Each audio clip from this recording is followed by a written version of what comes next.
कोई बेटे हैं, बेटियां हैं, कोई व्यक्ति व्यापार चालू कर रहा है, कोई व्यक्ति अपना नया भवन निर्माण कर रहा है, नए भवन में जा रहा है, या कुछ अच्छी दुकान खोलना चाह रहा है, कोई अपने लक्ष्य पर पहुंचना चाहता है और पहुंच नहीं पा रहा। तो जो शारदीय नवरात्रे आते हैं, इस शारदीय नवरात्रे में जो मां आद्यशक्ति की पूजन की जो पंचमी तिथि होती है, इस पंचमी तिथि पर अशोक सुंदरी वाली जगह पर, जो अशोक सुंदरी का स्थान है, वहां पर लाल पुष्प एक समर्पित करें। जो जलाधारी है, मां पार्वती, जगत जननी, जगदम्बा, अम्बा, भवानी, मैया दुर्गा का हस्त कमल, इस पर 7 जगह पर कहीं पर भी लाल चंदन की बिंदी 7 स्थान पर कहीं पर भी रख दी, और 1 लोटा जल शिव जी को पंचमी के दिन, नवरात्रि की, शारदीय नवरात्रि की पंचमी के दिन कामना करते हुए उत्तर की ओर मुख कर कर, अर्थात यहाँ बैठते हुए शिव जी पर जल चढ़ाना प्रारंभ करें, और अपने मन की कामना कहकर बाबा के पास में जो लाल पुष्प समर्पित करा है, उस पुष्प को अशोक सुंदरी वाली जगह से वापिस लेकर आ जाए। जिस लक्ष्य को आप पाना चाहते हो, अच्छी पढ़ाई कर रहे हो, खूब अध्ययन कर रहे हो, खूब मेहनत कर रहे हो, खूब पढ़ो, कोई दुकान खोल रहे हो, व्यापार चालू कर रहे हो, कोई नया कार्य चालू कर रहे हो, उस पुष्प को अपने स्पर्श कर कर या उस पुष्प का दर्शन कर कर आप एक बार जाकर देखो, आपको उस मंजिल तक मां आद्यशक्ति दुर्गा भवानी शिव पहुंचा कर शंकर भी। और एक निवेदन करूं आप लोगों से कि बन सके दुर्गा सप्तशती का पाठ अगर करते हो या दुर्गा सप्तशती को आप पढ़ते हो, तो हिंदी का उसमें नीचे लेख आते रहते हैं, बहुत सारे वर्णन आते हैं, उसका भी पढ़ेंगे तो उसमें बहुत सारी बातें आपको बहुत अच्छी अच्छी, देवी भागवत में, दुर्गा सप्तशती में, इनमें बहुत सुंदर सुंदर कल्याण का, यदि गीता प्रेस गोरखपुर से जो कल्याण निकलती है, उस कल्याण का यदि देवी अंक अगर आप पढ़ेंगे माता दुर्गा भवानी पर, बड़ा सुंदर, उसमें भी बहुत सी चीजें, मां आद्यशक्ति की आराधना की, साधना की, पूजन की पद्धति बहुत सुंदर, उसका ध्यान करें। शिव से कुछ, अगर भगवान शंकर की हम आराधना कर रहे हैं, भगवान शंकर से अगर हम कुछ पाना चाह रहे हैं, तो भगवान शिव की सबसे पहले उससे साधना करो, शिव को पहले अपना बनाओ।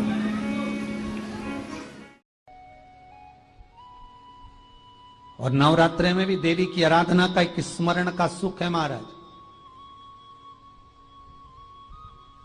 ज्योत का विधान है, नवरात्रे में देवी की ज्योत लगती है, अखंड ज्योति लगती है, जवारे बुआए जाते हैं, कलश लगता है, ज्योत का भी विधान है। जिसके यहां दिया अखंड जलाया जाता है, अगर वो दिए की लो, दिए की बाती अगर दक्षिण दिशा की होती है, तो उसके घर में साल भर में एक घात जरूर होती है।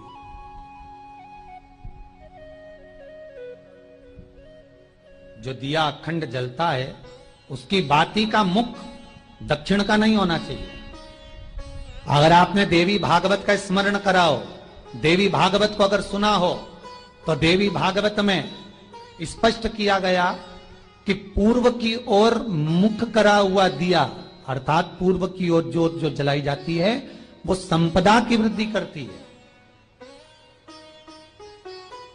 पश्चिम की ओर मुख कर कर जो ज्योत लगाई जाती है महाराज, वो वैभव को देती है।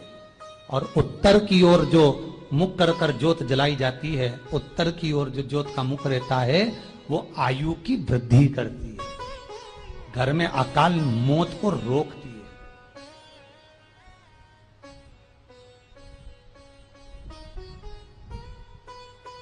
नवरात्रे का जो भाव तत्व है, उसको भी अच्छे से समझ लेना।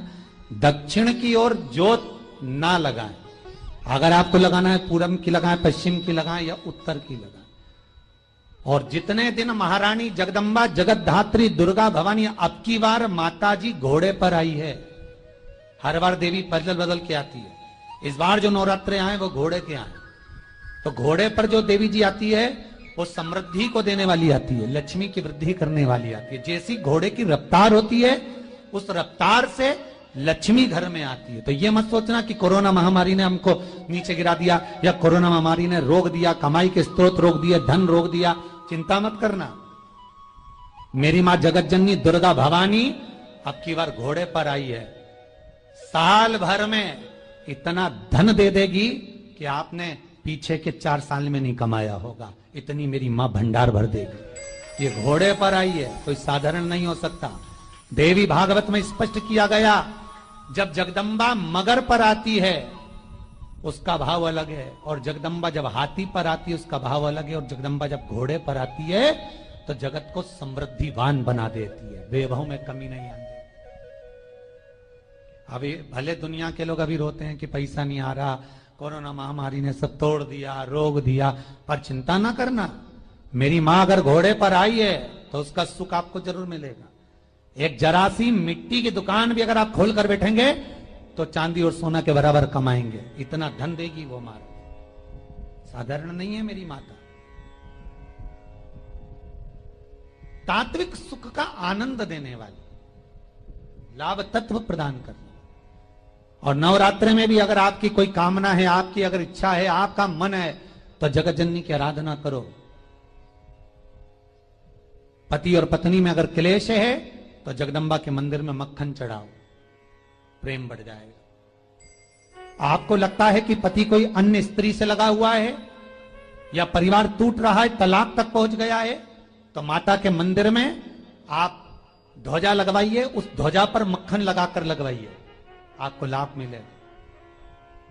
महाराज, यदि आपको लगता है कि बच्चे बहुत ज्यादा अपशब्द बोल रहे हैं, मुंह चला रहे हैं और प्रेम नहीं रख रहे, तो माता के मंदिर में लाल पुष्प, लाल चंदन और लाल चूड़ी मां को समर्पित करिए, प्रेम बढ़ेगा। बच्चा कभी आप जी से कम नहीं बोलेगा, प्रेम की भाषा निकलेगी मुझसे।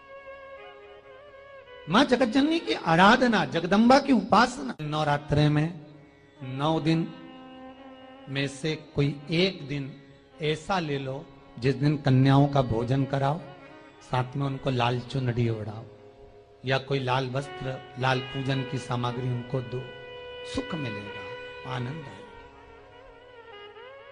नाम से 31 फूल समर्पित करना है, 31 पुष्प,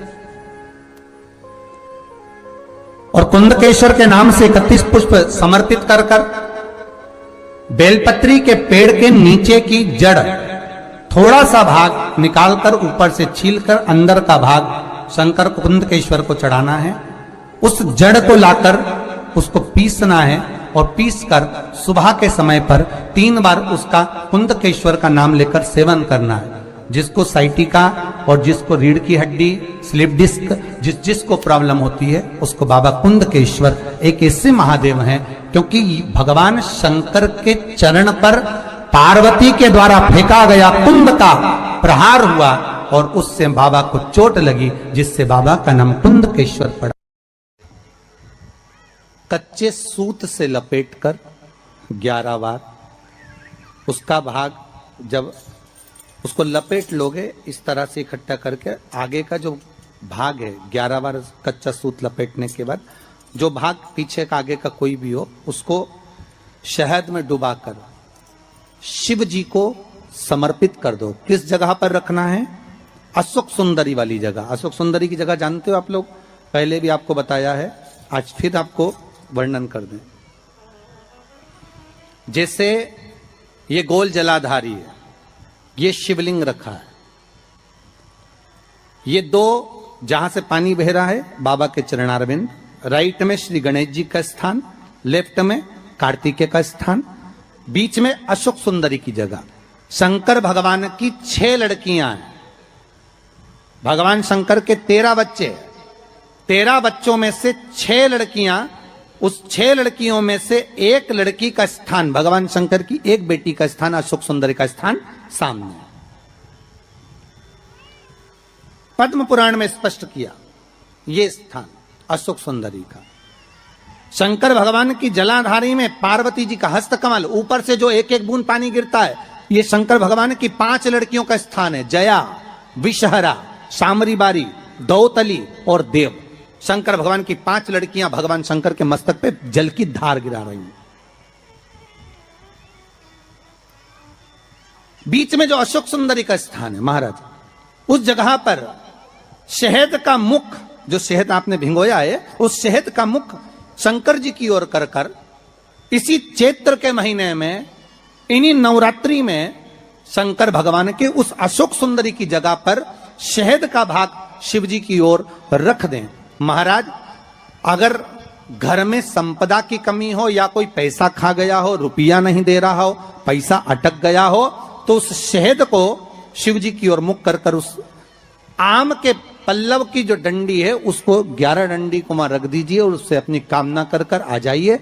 हो सके उस शहद में से थोड़ा सा शहद किसी रुमाल पर, किसी कपड़े में लगाकर उसको रख लीजिए। जिस व्यक्ति से पैसे लेना है, जिस व्यक्ति से पैसे मांग रहे हो, उससे एक बार जाकर मिल लीजिए, एक बार उसको खबर कर दीजिए। बाबा चाहेगा भोलेनाथ तो नवरात्रि में ही पैसा वापिस आ जाएगा, अगर शिव कृपा कर देगा। ये बाबा की करुणा। आम का पल्लव कोई साधारण नहीं जिसको कलश के ऊपर रखा जाता है, शिव की कृपा। जिस आम के पेड़ पर स्वयं कामदेव चढ़कर भगवान शंकर के तीसरे नेत्र द्वारा जलकर भस्म हो जाते हैं, वो आम का पेड़ साधारण नहीं हो सकता। 9 दिन में 1 दिन अगर घर में ज्यादा बीमारी फैल रही हो, कोई ना कोई बीमार पड़ रहा हो, तो 1 लोटा पानी सुबह स्नान कर कर घर के चारों तरफ घुमाकर नीम के पेड़ के नीचे नवरात्र में डाल देना। महाराज 3 या 4 दिन लगेंगे, आराम लगना चालू हो जाएगा, घर से रोग दूर हो जाएगा। शिव महापुराण की कथा कहती है, देवी भागवत कहती है कि माता का 9 दिवस तक स्थान नीम के पेड़ के नीचे रहता है। इसलिए आज भी दक्षिण दिशा में देवी की मूर्ति नहीं बिठाते, नीम के पेड़ को साड़ी पहनाते हैं, नीम के पेड़ का ही मांग भरकर मंगलसूत्र पहनाकर नीम के पेड़ का ही श्रृंगार होता है और नीम के पेड़ की ही पूजन होती है। दक्षिण दिशा में माता की मूर्ति विराजमान नहीं करते नवरात्र में नीम के वृक्ष की पूजन करते, क्योंकि देवी भागवत में स्पष्ट कहा गया, नवरात्रि तक मां जगत जननी जगदम्बा 64 योगिनियों के साथ में नीम में विराजमान हो जाती। 64 योगिनी। घर के अंदर बैठकर आप 27 मनके की माला जप रहे हो, घर के अंदर बैठकर 30 मनके की माला जप रहे हो, घर के अंदर बैठकर 108 मनके की माला जप रहे हो। आप जितने भी मनके की माला घर के अंदर बैठ रहे हो और जप रहे हो, उसका पुण्य आपको प्राप्त होगा, मना नहीं है, मिलेगा। पर रुपये में से 54, रुपये में से कितना मिल रहा है? 54, 25%। वही माला आप किसी मंदिर में, देवालय में, तीर्थ में जप रहे हो, उसका पुण्य मिलेगा केवल आधा।